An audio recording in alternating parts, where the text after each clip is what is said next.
Monsieur Samir, c'est un honneur pour moi de vous recevoir aujourd'hui. On se connaît depuis quand? Je pense que ça fait maintenant 3 ans, ça passe vite, mais ouais, je pense 3 ans aujourd'hui.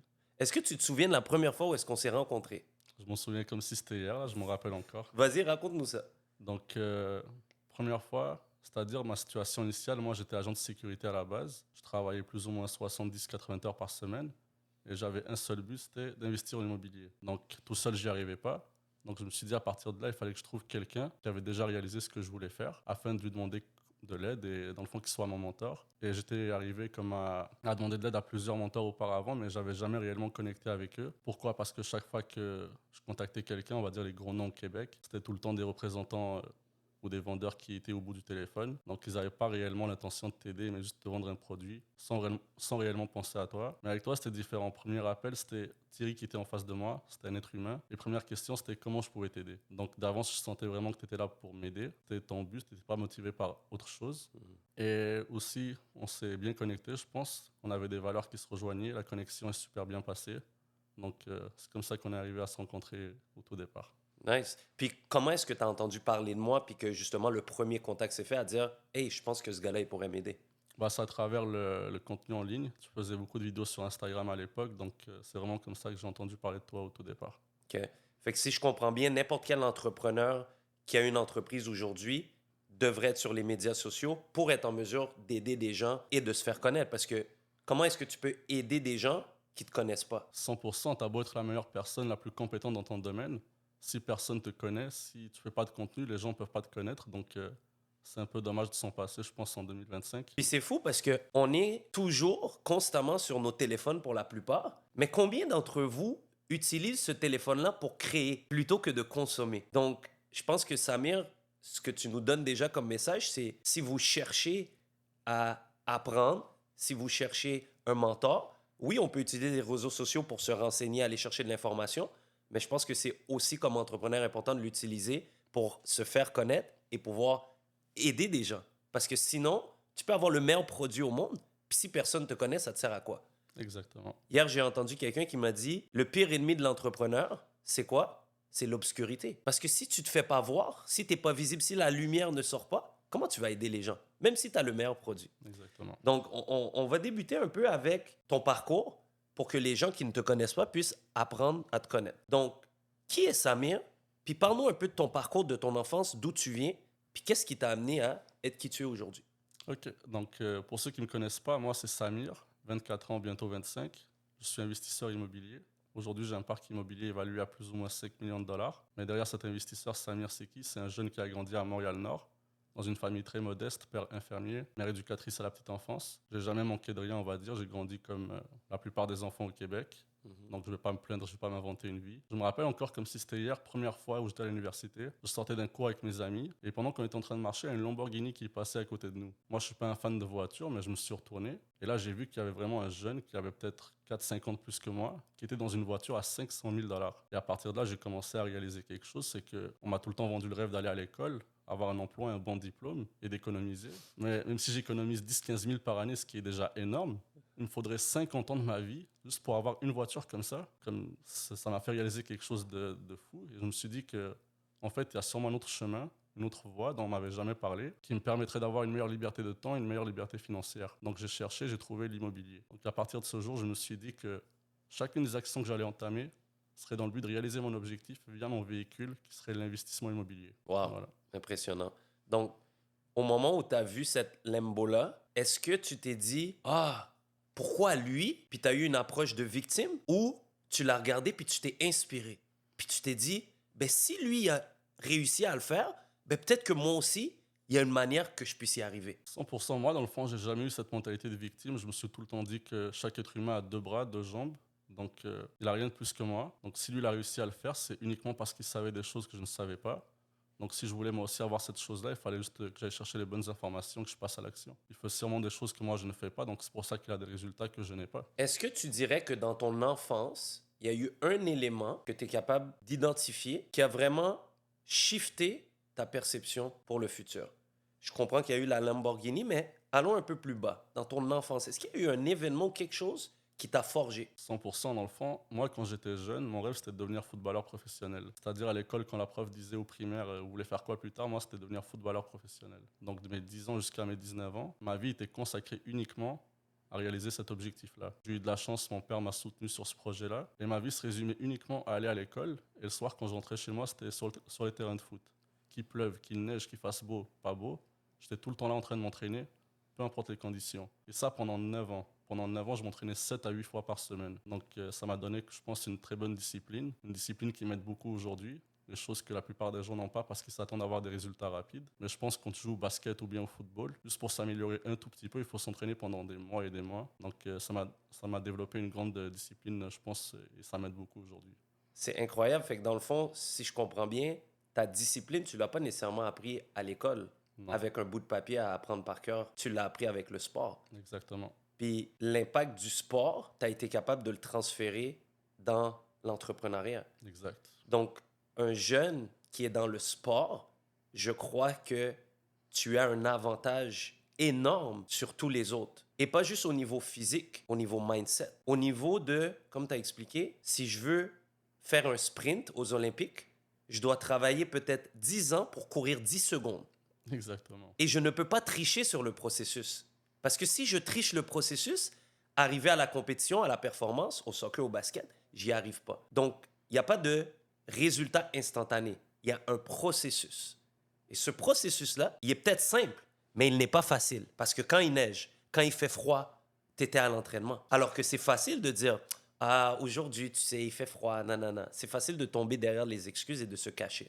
Mais toi, j'ai l'impression que tu t'es mis un objectif, tu avais un très bon support de tes parents, puis on va y arriver tantôt aussi, puis tu t'es dit no excuses. Puis je pense que ça, c'est tout à ton honneur et ça donne les résultats que tu as aujourd'hui. Parlons maintenant des parents puis de l'environnement.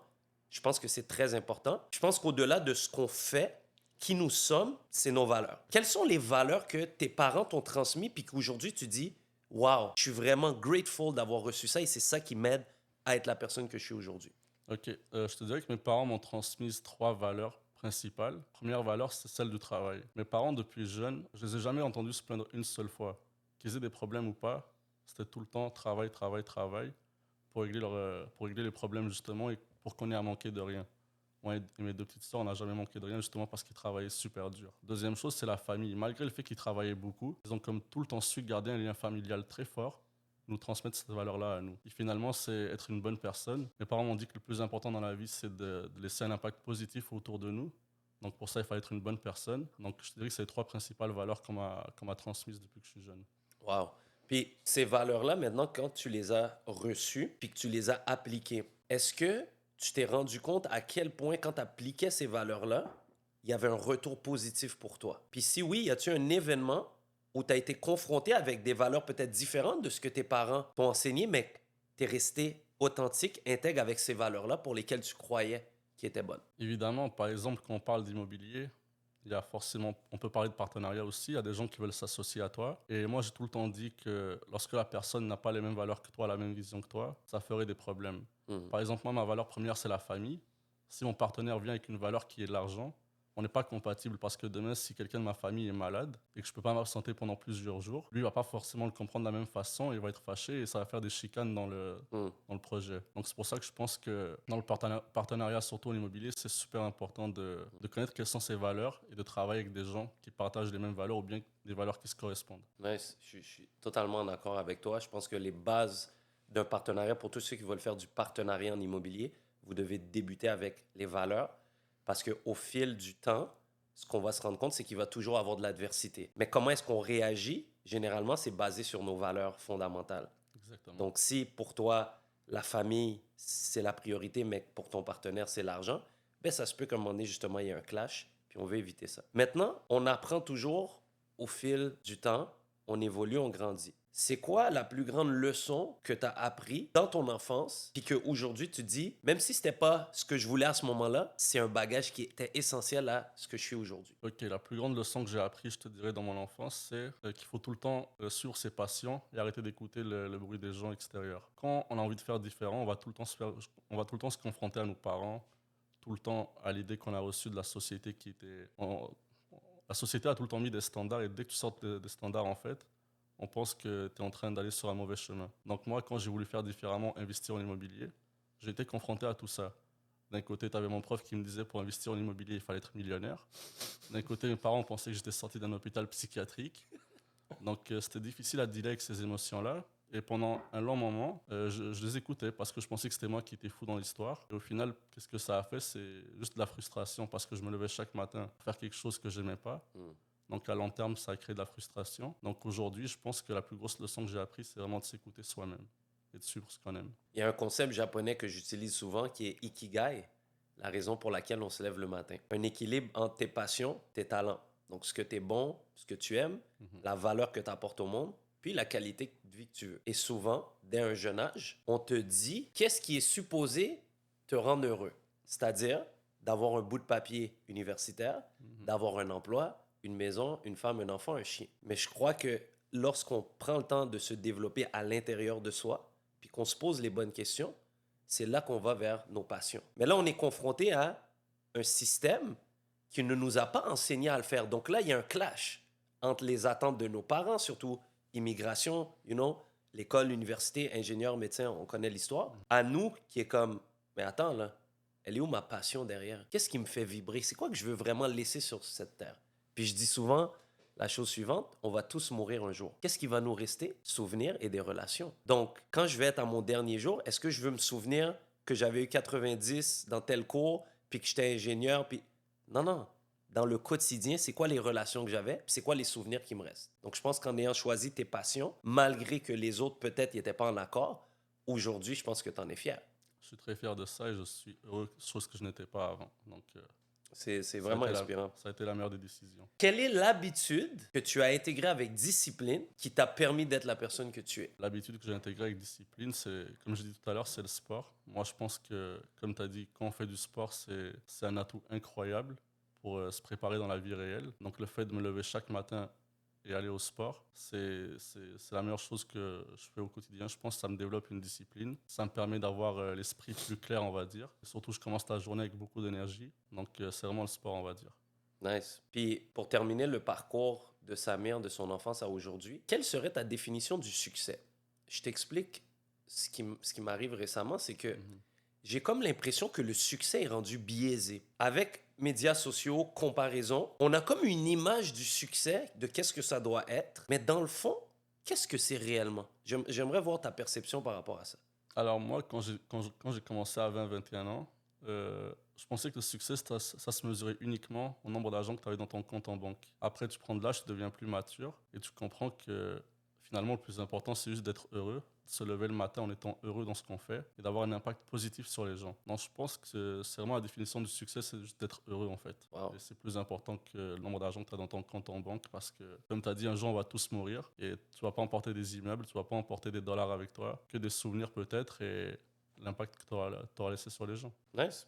J'adore ta philosophie. On va aller maintenant sur le segment pour que tu nous parles un peu de ce que tu fais concrètement comme entrepreneur, Ok. donc ton business. Donc, peut-être juste nous parler un peu de ta business actuelle, ce que tu fais, c'est quoi la mission derrière, puis comment est-ce que tu peux aider des gens. Ok, donc ce que je fais, je vais te l'expliquer simplement. Dans le fond, je fais de l'acquisition de multilogements sous-évalués en partenariat. OK. Donc, pour les gens qui ne s'y connaissent pas trop en immobilier, ça peut être compliqué, mais quand je parle de multilogements, je parle d'immeubles de 5 portes et plus. Mhm.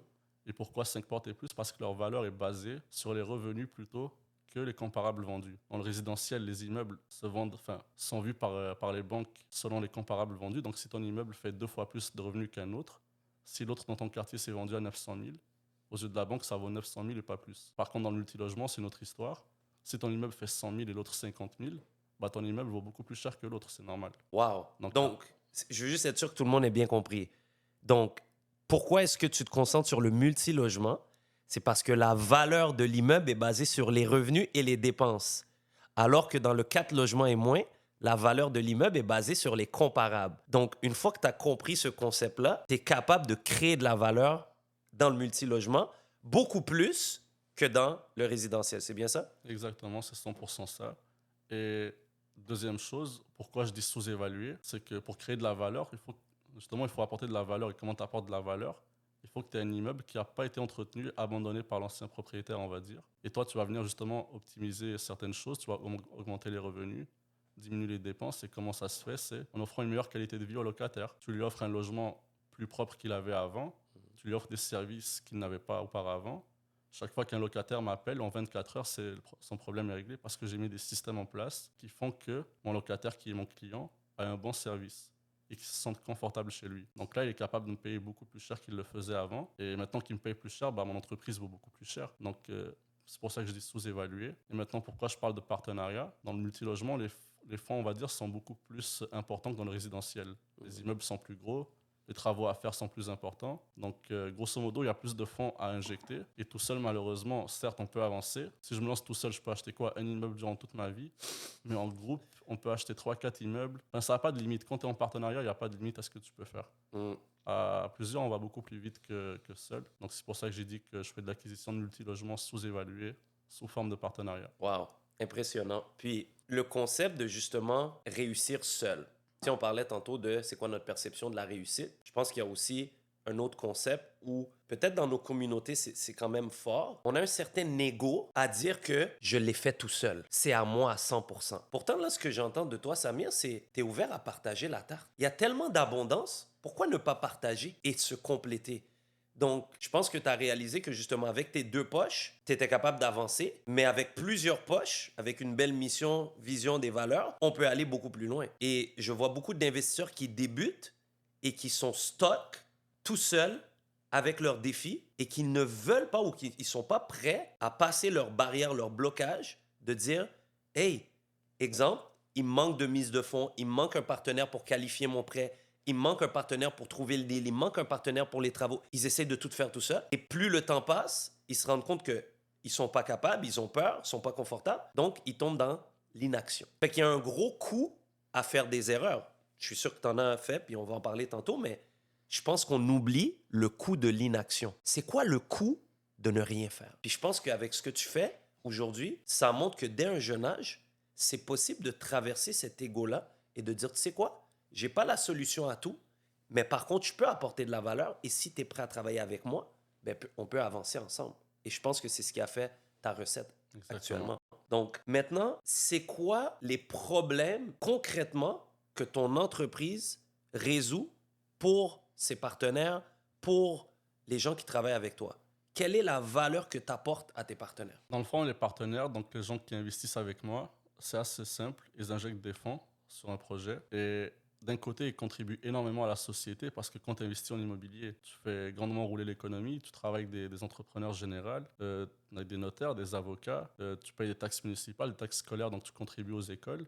Donc, ils apportent déjà et contribuent énormément à la société. Et une deuxième partie, ils s'enrichissent, on va dire, on va parler d'argent, ils s'enrichissent et ils sont capables de récupérer leurs fonds dans un laps de temps de 2 ans.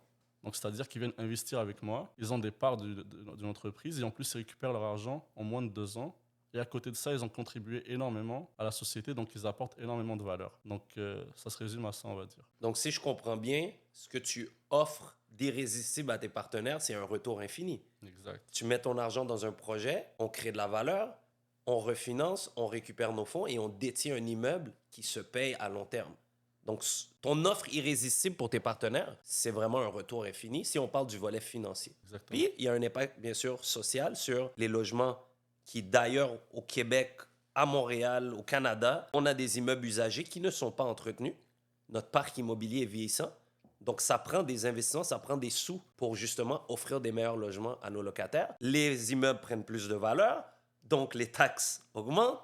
Donc, derrière ça, on parle souvent de l'investisseur immobilier, c'est juste le cash puis le profit. Mais pourtant, si on regarde d'un niveau macro, c'est positif pour tout le monde. Où est-ce que ça devient difficile? C'est pour la personne qui doit payer son logement et qu'avec le temps, les loyers augmentent et qui, là, lui, a de la misère. Fait que quand on parle de crise du logement, on ne parle pas d'une crise de logement.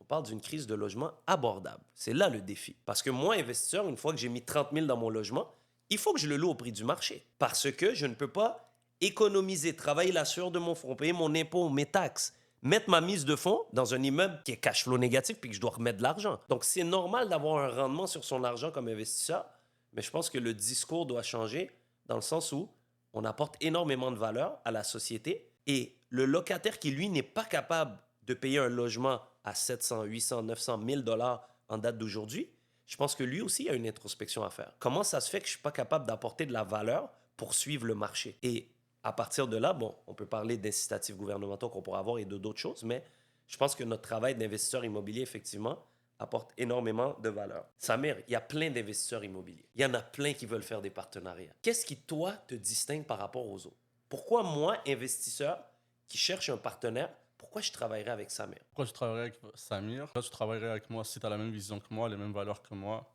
et le même objectif. Mhm. Je suis vraiment sélectif avec qui je travaille.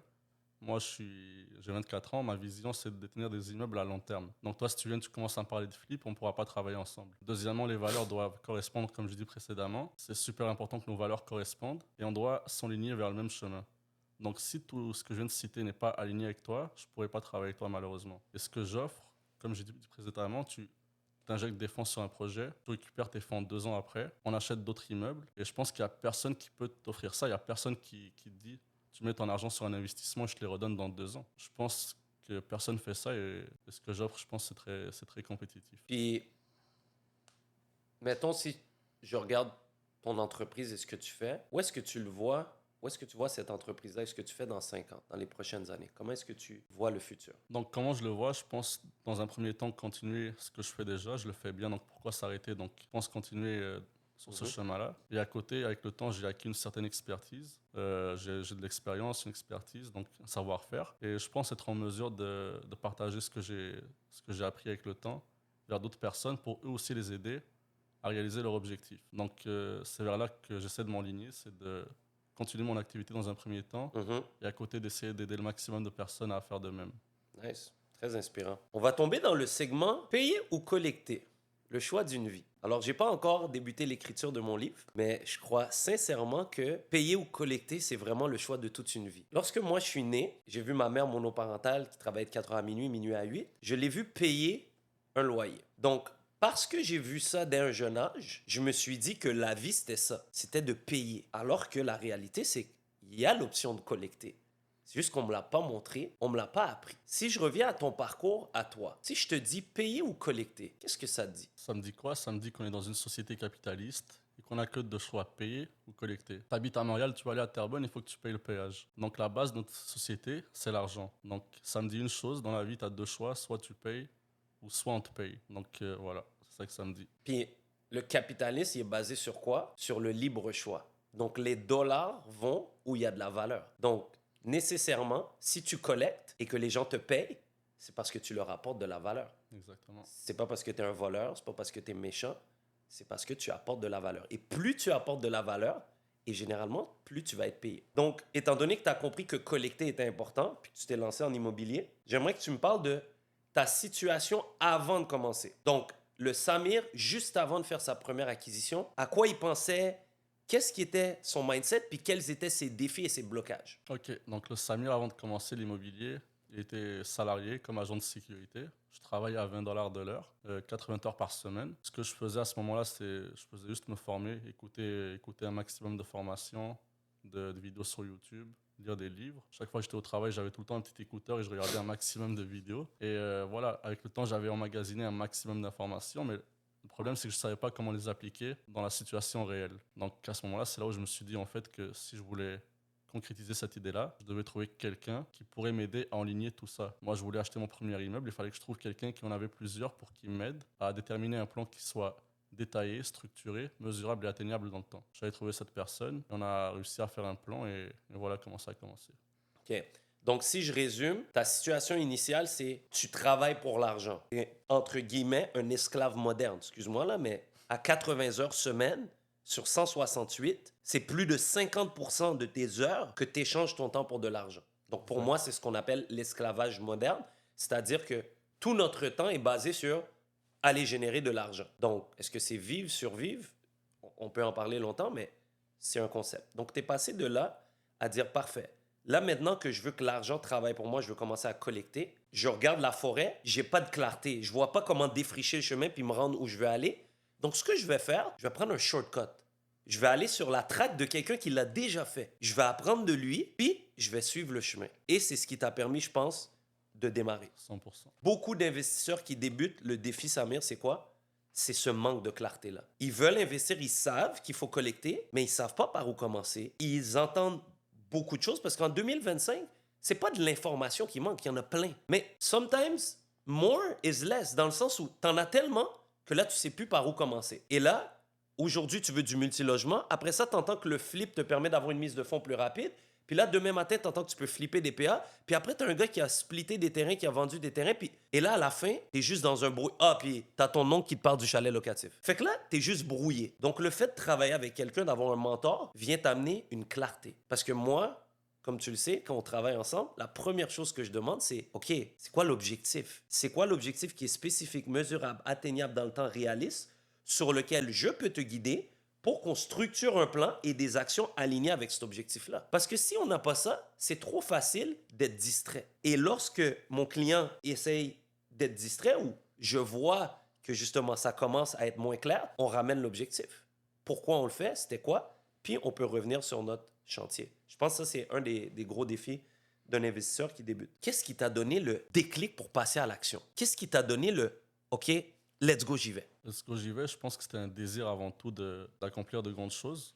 Moi, je pense, selon ma conception des choses à moi, que l'une des choses les plus importantes sur la Terre, c'est d'atteindre son plein potentiel. Et malheureusement, quand tu es dans un système, on va dire, quand tu vas à l'école, tu suis le système traditionnel, tu vas à l'école, tu as un emploi et tout, tu es limité à ce que tu peux faire. Il y a tellement de personnes qui ont des compétences incroyables qui pourraient accomplir de grandes choses, devenir des grands athlètes, des grands entrepreneurs, des grands... peu importe. Mais ils se sont limités parce que dans leur tête, il y a des blocages. Ils ne se font pas confiance. Donc je pense qu'avant tout, c'était vraiment une soif d'atteindre mon plein potentiel et c'est pour ça que je me suis lancé dans ça. J'ai adoré ce que tu as dit dans le sens où, imagine si chaque enfant qui est une étoile, on prenait le temps de la faire briller, plutôt que de l'endormir, de lui dire quoi faire, comment faire, sans développer son esprit critique et sa créativité. Parce que pourtant, à un jeune âge, là je le vis comme papa avec mon fils, c'est créatif au maximum un enfant. Et plus le temps passe, on sort avec des connaissances par cœur, un bout de papier, on n'a aucune créativité, on n'a aucun esprit critique. Donc c'est comme si on rentre dans un système à 5-6 ans, on en sort à une vingtaine d'années, oui, avec un bout de papier, mais qu'est-ce qui nous reste à l'intérieur? Plus grand-chose. Pourtant, si on travaillait sur la confiance en soi des jeunes dès un jeune âge, le leadership, toutes ces compétences fondamentales-là qui aujourd'hui sont utiles pour nous, je pense que justement le potentiel humain sortirait à un niveau incroyable. Puis mon mindset, pourquoi moi l'éducation me passionne, puis on va en parler aussi tantôt, c'est une école, selon moi, ça close le gap entre le potentiel et la réalité. Donc, mon travail, moi, avec les 65 familles dans l'école que je viens d'acheter au Mexique, c'est quoi? C'est de regarder chaque enfant comme de l'or brut et de le développer afin qu'il shine à sa façon, à son pace, à son rythme, avec ses passions. Parce que le jour où on fait ça, le potentiel humain va exploser. Mais pour ça, il faut ce désir que l'autre se développe. Par contre, si tu es dans une position de pouvoir et que tu penses juste à ton nombril, qu'est-ce que tu fais? Tu donnes l'information que tu veux, tu enseignes aux gens comment penser, comment réfléchir pour t'avantager. Fait que c'est sûr et certain que plus le temps passe, à un moment donné, si tu les as pas, ces concepts-là, c'est de plus en plus difficile parce que tes programmes internes se forment. Exact, de le jeune âge. Exact, mais toi, tu avais cette faim intérieure qui a réussi à traverser cette adversité pour te développer. C'est tout à ton honneur. Pourquoi tu as décidé de travailler avec moi? Parce qu'honnêtement, la réalité, je parle à beaucoup de gens. Il y a beaucoup de gens qui m'écrivent, qui veulent collecter. Puis je suis curieux de savoir qu'est-ce qui a fait que tu as pris la décision de dire « You know what, Thierry? I trust you, let's go. » D'abord, comme le courant est super bien passé entre nous, et comme j'ai dit, on a des valeurs qui se rejoignent. Donc, déjà, je me suis très vite connecté à la personne. Deuxièmement, je pense que tu es quelqu'un de très crédible, on va dire. Mm-hmm. Moi, comme la plupart des gens au début, on voulait juste acheter 1 ou 2 immeubles et ça s'arrête là. Toi, à l'époque où je t'ai connu, tu avais, je pense, une trentaine, si je ne me trompe pas. Tu en avais une trentaine. Donc, si tu as réussi à en avoir 30, pour moi, c'était logique que tu pourrais m'aider à en avoir 1 ou 2. Mm-hmm. Donc, c'est une question de bon sens. Donc, ça n'a pas été plus compliqué que ça. Pour moi, c'était évident. Fait que pour toi, c'était connexion avec les valeurs en premier. Mm-hmm. Ensuite, il a réalisé ce que je veux réaliser. Donc, techniquement, il peut me l'apprendre. Exactement. C'est très bon. Puis, tu sais, souvent, justement, on revient quand on débute un projet, l'entrepreneuriat, la business, on va chercher des conseils de gens qui n'ont même pas réalisé ce qu'on veut faire. Et on prend ces conseils-là puis on les applique. Fait que t'as ton oncle, ton frère, qui a jamais investi en immobilier, tu lui parles d'immobilier, tu dis « Ah, que c'est de la merde, les taux d'intérêt sont trop chers, bla, bla, bla. » Puis tu l'écoutes. puis tu l'appliques. Mais toi, tu veux être un investisseur immobilier. Mais va poser la question à un investisseur immobilier. Je sais pas si tu te souviens, quand moi, je voulais commencer à investir en immobilier, j'en ai parlé à ma mère. Et je lui dis, maman, j'ai économisé 44 000 $. On est tous en immobilier, il y en a qui payent, qui collectent. Je veux me lancer. Et elle me dit, Thierry, t'es jeune, t'es noir, les gens te paieront pas. Donc, imaginez-vous si à 22 ans, je prends ce conseil-là et je l'applique. J'ai eu quand même cet esprit critique de dire, elle me transfère sa peur parce qu'elle ne connaît pas. C'est inconnu pour elle. J'accepte son amour. Par contre, je me dois, moi, d'aller voir ailleurs si je veux différent. Parce que le poisson peut nager. Mais demande au poisson comment courir. Il peut pas te l'expliquer, il sait juste nager. Donc, c'est là que mon environnement est venu m'aider énormément. Je suis allé voir des gens qui l'avaient déjà fait. Donc, je pense que c'est un peu ce que tu as fait aussi. C'est que tu t'es dit, je vais me donner toutes les chances possibles en allant voir quelqu'un qui a déjà fait ce que je veux faire. C'était le choix le plus logique, Exact. logique à faire. Parle-moi, en bref, de ton premier projet immobilier. Comment ça s'est passé? Puis si tu es à l'aise de nous partager un peu de chiffres. Oui, bien sûr. Donc, premier projet immobilier, je m'en rappelle encore, c'était un 4plex dans le Vieux-Longueuil. Mhm. Donc, prix affiché 850 et on l'a négocié à 770. Wow. J'ai acheté comme propriétaire occupant. Donc, dès que j'ai acheté, je suis venu occuper un des logements. Et les revenus que je générais avec 3 appartements me payaient comme à 100% mes dépenses. À côté, j'ai fait un petit processus d'optimisation, c'est-à-dire qu'il y avait un petit garage à louer. Je l'ai mis en location, ça s'est loué à 500 $. Un petit cabanon pareil. Et au final, j'habitais gratuitement. Et en plus, je recevais 500 $ chaque mois. Wow. Donc, c'est là que j'ai vu qu'il n'y a pas de limite à ce que je peux faire dans le fond. Et que je me suis dit, OK, en fait, si j'ai réussi à faire ça, je peux réussir à le refaire et à plus grande envergure. Donc, première transaction, 4plex, propriétaire occupant dans le Vieux-Longueuil. Voilà. Donc, pour un investisseur qui débute, je pense que tu viens de toucher un bon point. Un plex propriétaire occupant, on maximise le nombre de logements, on habite là-bas, on collecte les loyers. Ça veut dire qu'on peut habiter pour à peu près rien. Ça nous donne un très bon levier de départ plutôt que de commencer à acheter une maison ou un condo. 100% dans une maison, tu fais que payer, alors que dans un immeuble à revenu, bah, on te paye.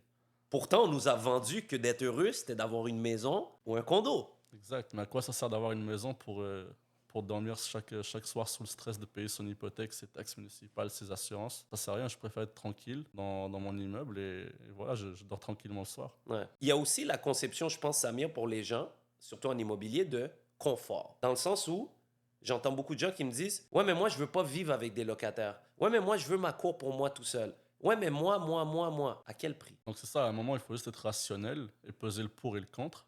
Certes, tu auras des locataires, mais le locataire, il va pas être dans ton logement, il va pas forcément te déranger. J'ai habité une majeure partie de ma vie dans des immeubles et j'ai jamais été dérangé par qui que ce soit. Et ouais, c'est ça, quand tu es dans un plex, encore une fois, tu collectes et dans une maison, tu payes. Donc c'est quoi qui est le mieux? Personnellement, je préfère collecter.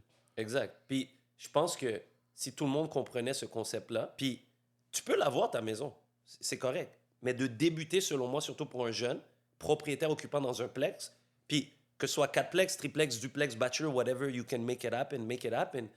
Mais je pense que le concept de juste rentrer directement dans la collecte te donne un très bon levier parce que tu peux commencer avec un 4 logements, attendre ton 5 ans, refinancer, acheter un triplex, refinancer, acheter un duplex, refinancer, finir avec ta maison. Donc, tu vas l'avoir, ta maison. Exact. C'est juste que c'est pas immédiatement. Il faut faire un petit peu de travail et laisser l'immobilier travailler pour toi. C'est super intéressant ce que tu dis parce que oui, moi aussi au départ je voulais une maison, mais après je me suis dit que c'était pas encore l'âge, donc j'avais abandonné cette idée. Mais maintenant avec du recul, tu parles d'acheter 2-3 immeubles, mais dans certains cas juste avec un seul immeuble, le cash flow que ça peut te générer, ça peut te permettre de payer à 100% les dépenses de ta maison. Donc c'est super intéressant ce que tu as dit, et de voir la maison plus à long terme plutôt qu'à court terme. Ouais, exact. Puis pour moi, cette stratégie-là, elle est simple. Puis c'est pas tout le monde qui doit avoir et qui veut un parc immobilier. Mais est-ce que l'immobilier peut être un véhicule intéressant pour tout le monde? Je pense que oui. Donc de commencer avec un plex propriétaire occupant, le laisser prendre de l'équité, mettre le moins de mise de fonds possible, le refinancer, acheter peut-être un deuxième ou peut-être tout de suite ta maison, tout dépendant de ta situation. Mais il faut, selon moi, réfléchir et collecter avant de payer. Parce que si tu commences tout de suite à payer, il n'y a jamais de collecte. Donc là, tu es dans le trap d'échanger ton temps pour de l'argent pour payer. Alors que si tu commences avec la collecte, ben là, l'argent commence déjà à travailler pour toi. Et je pense que mentalement même, c'est un gros concept qui peut changer beaucoup de choses. Donc, tu sais, tu m'as parlé de ta première transaction, qui était excellente d'ailleurs, mais tu as fait 2 autres transactions qui sont encore plus incroyables. Donc, pourrais-tu expliquer les 2 transactions dans lesquelles on a collaboré ensemble rapidement pour que un jeune de ton âge qui écoute ce qu'on fait aujourd'hui puisse se dire c'est possible et c'est réel. Ok. Donc, deuxième transaction, je me rappelle encore, c'était avec toi justement. C'était pour l'achat d'un multilogement. Je voulais acheter mon premier multilogement, je savais pas comment faire.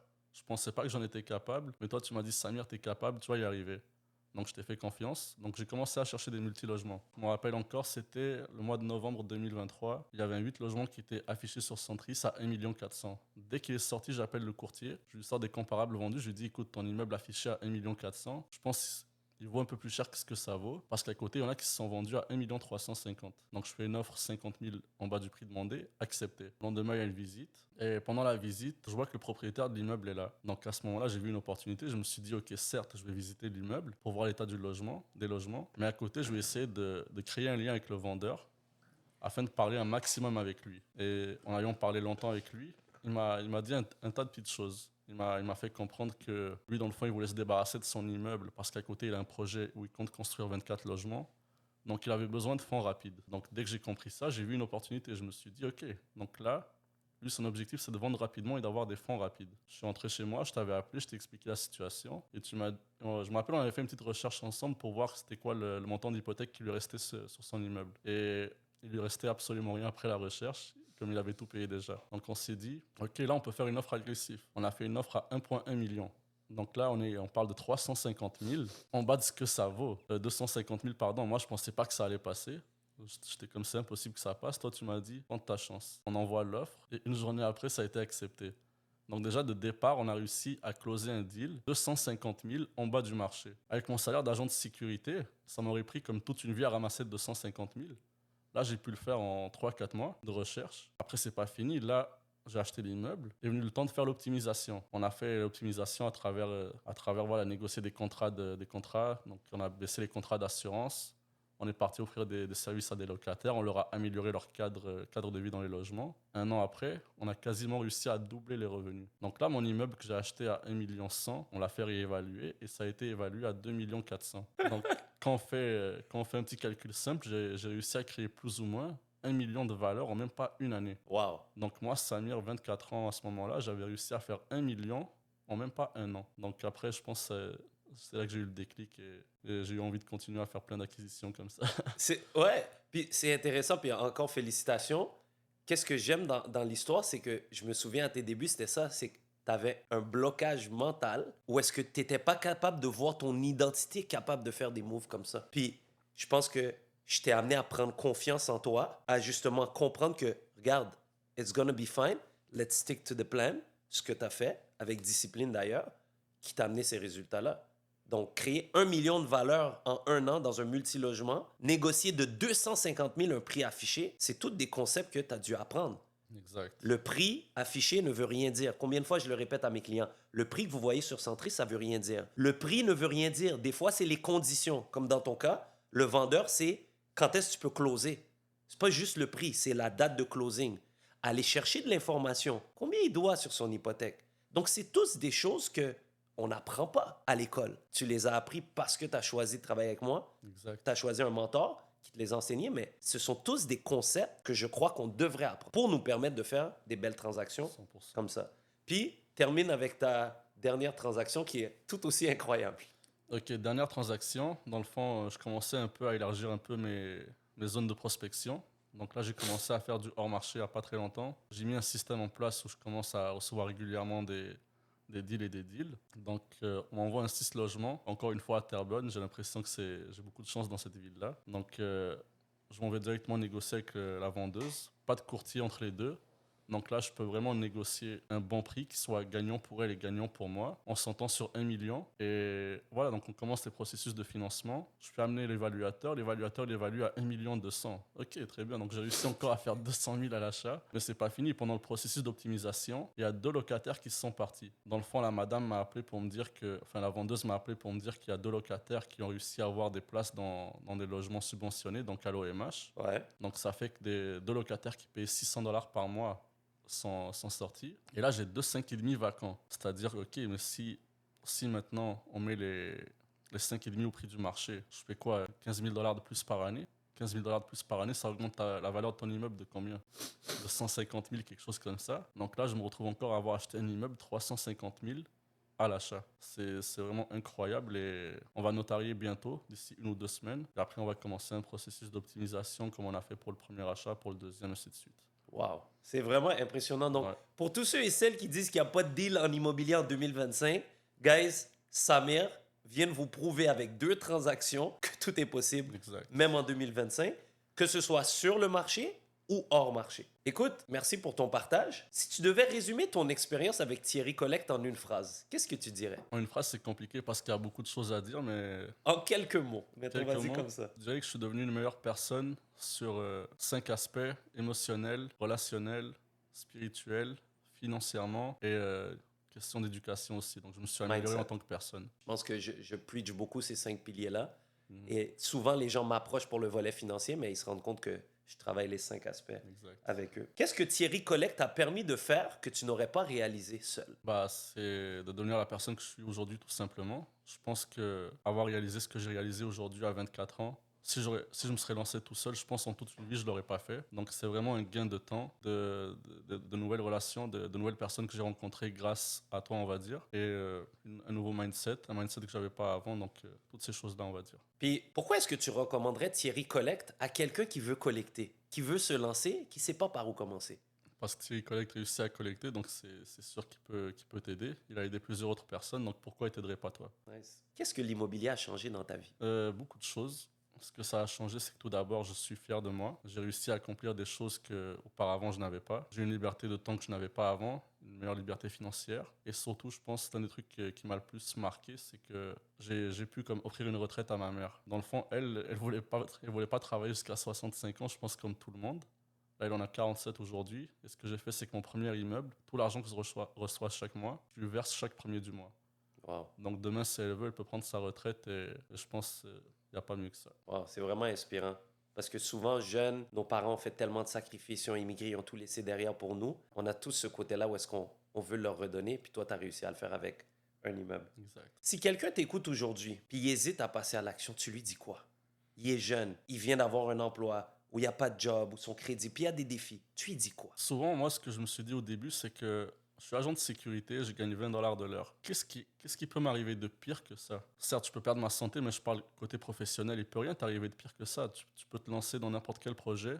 Dans le pire des cas, tu rates et tu auras toujours ton poste d'agent de sécurité à côté, ça va pas disparaître. Donc, surtout quand on commence, on a rien à perdre. Donc, honnêtement, je comprends même pas les gens qui veulent pas passer à l'action. T'as peur de perdre quoi en fait? Ton poste d'agent de sécurité? La peur, il y a des peurs principales. La peur de l'inconnu. Beaucoup de gens figent à cause de la peur de l'inconnu. Ensuite, la peur de l'échec. Vu que dès un jeune âge, rappelle-toi, tu es en maternelle, tu lèves ta main, le prof te pose une question, puis tu n'as pas la bonne réponse. Qu'est-ce qui se passe? Elle te dit que tu n'es pas bon, que c'est pas correct. Les autres te voient comme si tu étais moins bon. Donc, qu'est-ce que tu développes? Tu veux plus essayer.